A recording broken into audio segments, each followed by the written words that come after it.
thanks for sticking around. Now we get Dave in his full-on after-hours, no holds barred. He's going to tell me how it really is. And Dave, before we start, I must say that, our politics don't align, shall we say. I think that you and Patrick are much more similar.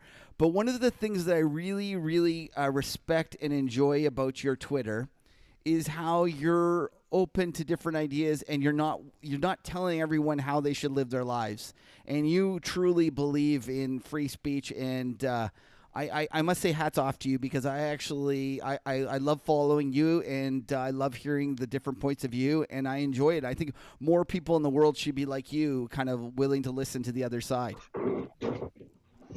Well, thank you. That's quite a compliment. One time I gave speech at a graduation. There was 300 people in the room or something. And it was really funny, the timing. I forget it. That's a long story. I'll let that go.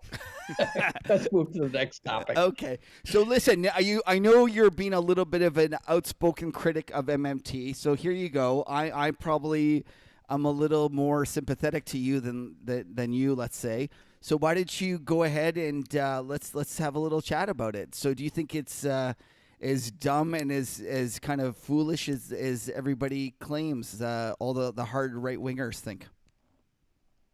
Well, first and foremost, I think denouncing it without talking about it is probably a bad idea. So when, there's a ton of people denouncing it, but by the way, these are the people I denounce. So I can't flip and say, oh, Larry Summers now knows what he's talking about, or right. I can't do that. There are a tremendous number of smart people who think MMT is stupid, but I've also covered topics in my writings that I disagree with most of the world on. So what I'd like to do is figure out what's good about it first, and so we could play a little ping pong here. Let's say what's good about it. And I'll open with it's got people talking about how money works and where it comes from. Right, that's a real plus, because people weren't talking about that much, and now it's all over the literature, right? Well, and I agree as well with you that it's good that people talk about it, because I think too many people don't understand it, and they say things like doing MMT, and I've tried to stress that MMT is there's two parts of it, and I think they've actually done themselves a big disservice by wrapping their solutions up in the descriptive part of the economics portion of it so much. I like to call it the descriptive and the prescriptive. And right. and I really look at it. I was much more like you than I ever care to admit. And part of the reasons that I was attracted to it was because I wondered, why didn't QE cause inflation? Why hasn't the Japanese bond market imploded? What's going on here? And part of the reasons that I kind of went in and learned about it was because I was open to different ideas. And one of the issues that I have is that too many people tell me how the system works, and they're not really looking at the data. And when I looked at how MMT explained how the system worked, whether you believe in whether their kind of prescription about what you should do once you understand how the system works, that's another matter. That is a political decision. But the part that they go and they explain how the system works, I was attracted to it because they actually got way more right than anyone cares to admit. People mistake, they tell me Japan's doing MMT. Japan is not doing MMT. Japan is raising taxes whenever they get a little bit of an uptick in their economy because they're so worried about balancing their budget. Do you know who's doing MMT? Trump is doing MMT. He's 8 years into an economic cycle, and he did the biggest tax cut that we've ever seen. That is, right. Well, Pence, one second, I'll just say, Pence, they ask him, if the economy is so good, why are you pushing for lower rates? And he says, because there's no inflation. So they're actually doing MMT. So that's kind of the first thing. I think most people don't understand that the U.S. is actually more MMT-like than Japan. Japan is extreme monetarism. That is what they are. Yeah, I think MMT's got, at some levels, got it about 90% correct. The problem is, I also view it as like a race car that has about 90% of the necessary parts. it won't drive anywhere. Well, And or and so again, it'll back get to the going, park. David. Back, It'll get going and then fly off the road at high speeds, which is, I think, well, a it common won't argument. get it won't even get Oh, you going. don't think so? No, no, MMT will get going, but I think the model will fail from the get go. So I can agree with that. One of the problems with MMT is you've got what I think are some serious, not you, but some serious whack jobs who are presenting it, and they can't keep their stories straight.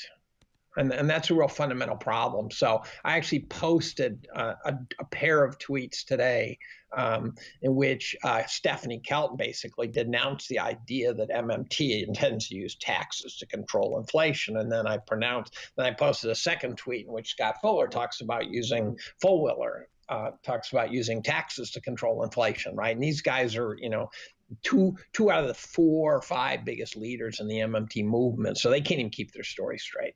Um, the MMT to me, what they get right is that we're already kind of doing it in a serious way, right? Government spending is being used to stimulate the economy, and the government spending is forcing growth in the money supply and all sorts of stuff like that.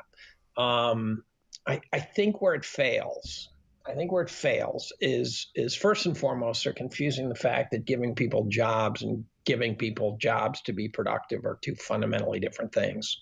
So they're gonna what you need is a government. Here's where government could work well. If every time the economy turns down, the government acts as a financially interested and incredibly logical agent, they would go do things that they know they have to do. They'd build bridges, they'd fix roads that they have to do while the labor and the cost of materials is cheap and not in demand, and they're not competing with the free market. Right. Wow. And then, That is, David, right, but that is like, I completely and utterly concur. And that's the opposite of what happened in '08. right. Right? Like In '08, we just bailed out the banks, well, right? not only did we Absolutely. bail out the banks, everyone thinks that Obama was this spendthrift president because deficits rose so much. But the reality is that discretionary spending fell for 3 years in a row.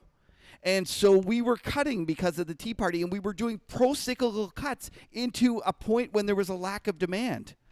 So what you've just Well, described is, I completely and utterly concur, and I think it's so much smarter, and it's a great way to put it. I really commend you for coming up with that way of putting it. But do it when it's cheap. Like that's a way of getting. but what were they cutting? What were they cutting? They were cutting everything they could. Don't forget, the Tea Uh, Party cut a lot. Cutting what? No, no, no. You're talking about people on. I'll tell you what happened in chemistry. Here's a great example of what Okay. happened in chemistry. All of a sudden, we get emails from our program directors at federal funding agencies saying, please submit. Please submit requests, applications for supplements to your grants.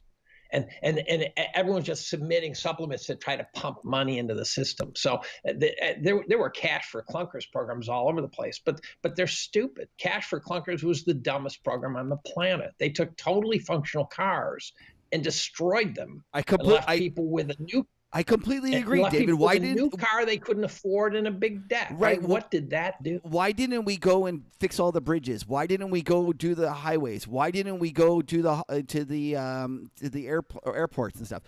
I have a question for you because you are kind of like a right wing, reasonable fellow. Would you agree that Eisenhower's program, in the '50s, putting the GIs to work, was a good thing or a bad thing? I think it was a necessary thing. So they did a kind of an MMT thing. Right. So my theory on what they did is probably written. So this is probably either demonstrably wrong or demonstrably right. If someone read about it, knows about it. But my suspicion is they said, "Holy cow, the GIs are coming home. We don't have jobs for them. The society's really morphed over the 5 years. So let's tie them up in the GI Bill. Let's send them off to college, right?" Right. And that'll buy us some time. And then they built roads, and the highway system was built under the auspices of being able to move troops around the country to defend ourselves, all sorts of things like that. All very constructive stuff, right? Uh, what the world what a lot of people forget is we also own the entire world at that point. Everyone else was in a shambles. So we had an economy that was so poised to make a fortune. We were so productive. Our economy was driven by U.S. Steel and Ford and General Motors, and Alcoa and companies like that, not by Facebook and Nvidia and crap like that. And so our economy just isn't productive the way it was in the 50s. So we could afford to do stuff like that. So then what happens is so now the second half of my thesis is, and then when the economy starts rolling, government backs away and stops doing that. When was the last time you heard a politician stand up and say the economy's rolling, therefore I'm going to pass a bill that's going to cut jobs? You're right. It doesn't happen. Never. So we only know the accelerator. And I'll tell you, if the government said, look, we need to build bridges and stuff, that'd be fine. The minute they start using phrases like stimulus, my skin crawls. I don't want them making decisions based on stimulus. I want them making decisions based on whether it's smart. Right. And well, I think the one thing that we'll agree on, Dave, though, is the fact that the current system is even more like screwed up. Effed up. Like, let's be honest. The idea that we're going to continually lower rates to, a smaller and smaller number, and the Fed has even kind of introduced the idea about negative rates. People don't realize it, but the Fed going and putting that into the minutes, David Rosenberg talks about this. This is a big deal. The Fed is getting us ready for negative rates. And I think that God, it makes me crazy. Makes me crazy when I hear that. Yeah, that and Reinhardt talking about how he can outlaw cash so that we can go to negative rates. Rogoff. Yeah, Rogoff. All these guys, they get confused in my head because they're so just ridiculous. I think it's insane that we continually put more and more stimulus on the monetary, side, and then we sit there and we kind of ignore the fiscal side. And so that's, to me, why MMT, at least, I agree that MMT will probably be abused. And it will probably create inflation and too much inflation. But to me, what don't we abuse on the monetary side? And I think that continually trying to push more monetary stimulus into the system is just as dumb, if not dumber. But so here's the problem. Again, the government's so bad. One time I asked my dad, what about national health care? My dad ran a business. He's president of New York State Builders Exchange. He's really phenomenally savvy about these things. He said, well, it sounds good in principle. He said, but every time he asks the government to do something, they do a horrifically bad job. And he says, so you don't hand your money to the government, ask them to spend it unless you absolutely have to. And so the problem is you got Stephanie Kelton, who works for a socialist, right? Do you really want that person in charge of the economic policy? I don't think so. So the problem is that government makes stupid decisions. They build bridges to nowhere. They built the big dig. How is that one? How'd that work out? The high speed rail system in California. Yeah, but it's just idiocy. But now. Dave, for every so you just should shut them down. Shut them down. But for every argument you have about a big dig or whatever, there's the Eisenhower. You guys created an interstate system in the U.S., an interstate highway system that made you the envy of the world and made you the most productive country for the next decades. And it was investment. And yeah, government's not perfect, but the idea of not investing and just kind of cutting back on fiscal spending because the government can't do anything right, I don't buy that either. I don't buy that argument. Maybe I'm not, I haven't seen the government make a mess of enough things to be jaded enough, but I just don't see how the current system is going to work by trying to pump more and more monetary stimulus into it either. Well, I'm not I don't want to pump money into it either. Okay, you're giving me a false dichotomy. No, I'm not. I don't mean to do that, but I'm saying, so the alternative is, so let's just say if you had your way in the world, you would leave money at 2% or something. Like, you wouldn't have. No. What would you do? So, like, give me, like, someone makes you the dictator tomorrow, and you can kind of fix the financial system. How would you fix it? I'd let it fall into its foundation right now. Right. So I don't think you can build. You've got a rickety structure that's been created by years and years and years of monetary intervention. We're at the end of a 38-year bond bull market that's been driven down by steady rate decreases. You can say the Fed economists love to say they're just following the markets. They're not creating them, right? We're at the end of our rope. When that bond bull market turns around, we're going to have a mess on our hands. The Fed will do some incredibly stupid things. Society will do some incredibly stupid things to try to save this patient. I don't want to be there. I don't want that to happen. And so I think the Fed should be a much more humble group. I think the Fed, for example, should not set rates that force us into negative real rates, let alone negative nominal rates. So, right? Negative nominal rates are an abomination. And you know what they're going to do? Here's the nightmare scenario. They take away cash, right? They're talking about that. They're a bunch of statists. These guys are statists, right? In the most pejorative terms, these guys are statists. They're going to try to take away cash, and then all our money is going to be locked in the banking system. And then they're going to set the rates at negative. And you go, oh, but they'll know where to put them. They're trying to run the economy by a committee. Are you kidding me? That never works. And you read the MMT crowd, and they talk about how they'll have government committees to figure out what the right amount of this and that is. That'll be a disaster. And so the Fed, if we ever get to cashless, we're in trouble, because then they'll send rates negative because they want to, because their Gaussian models think they should be negative. And we'll be sitting there with money in the bank that's losing money. And they talk about, well, then we'll go to cash. But let's say there's still cash. Well, they're talking about making a cash equivalent that depreciates, has timestamps on it that goes to crap. We're going to be hanging those bastards like Mussolini upside down if that happens, in my opinion. And if we don't, it means we've lost. I pray we hang those bastards like Mussolini. There we go. Because they deserve it. I need another beer. Because these are PhD economists who are so stupid that they don't understand that the markets should be driven by Darwinian principles. They've lost their plot line completely. Okay, so Dave, what do you do to protect yourself, bud? How do you position your portfolio? Is it all guns and ammo for you, bud? Well, I have plenty of gold and plenty of cash. It's a barbell strategy, right? And the goal, I posted on Twitter a month or two ago a chart that came out of J.P. Morgan that happens to be dated from the year that I went from equities to gold, and my goal is beat equities 2% annualized over the last 20 years, and gold is something like from when it became legal to buy in the U.S., it's something like 7% a year. So people say, you're a gold bug. You're just an idiot. 7% a year, you moron. You would take 7% a year in a heartbeat from here. Yeah, well, and so I've got a lot of gold. I got a lot of cash, and I've got some, the cash is, low duration stuff. Like the gold. And I'm what is the gold done? I think it's something like it would buy you a nice suit in 1920 or whatever, and it would still buy you a nice suit. Like I think there's something about like measuring it in terms of a men's suit and stuff over the years. The gold. There's a better measure than that. Actually, they say that it would have bought you a month's worth of manual labor in ancient Rome. Manual labor hasn't changed. Suits have changed. Suits are made out of polyester, if you're the Bee Gees. And so who knows what a good suit is. Not just the Bee Gees, also Patrick. Also Patrick. His suits are made of polyester. Are they raspberry colored or anything like that? There we go.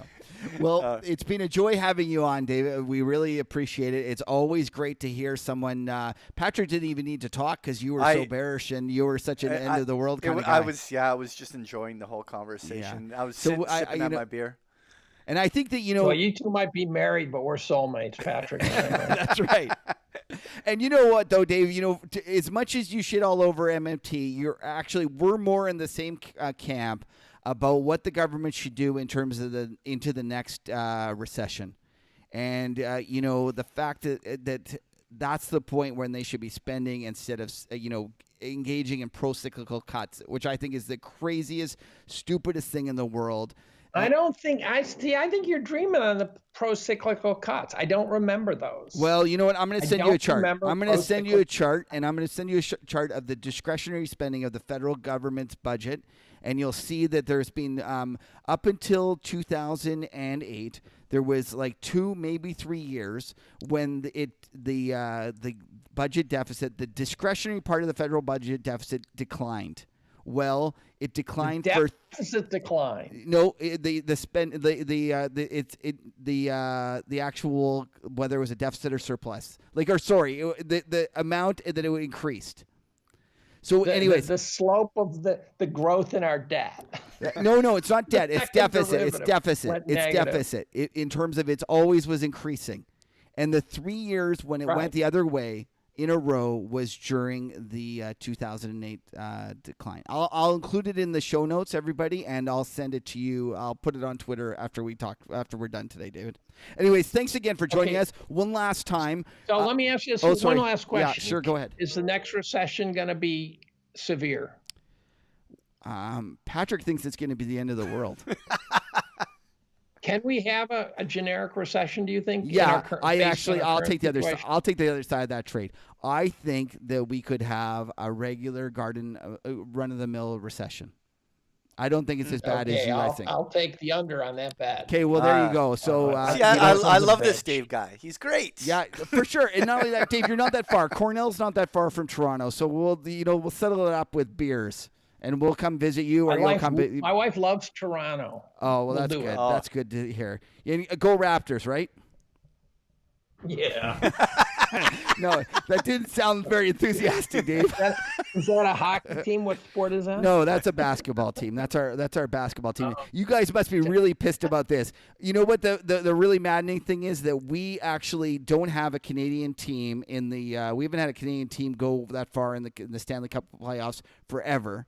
And here we are, and we have a basketball team. And most Canadians know about as much about basketball as Southern Americans know about hockey. Now, I probably pissed off a lot of our Canadian listeners, but at least I don't know anything about basketball. And here we are. We're in the finals, and it's go Raptors. I hope we do. I hope we crush them.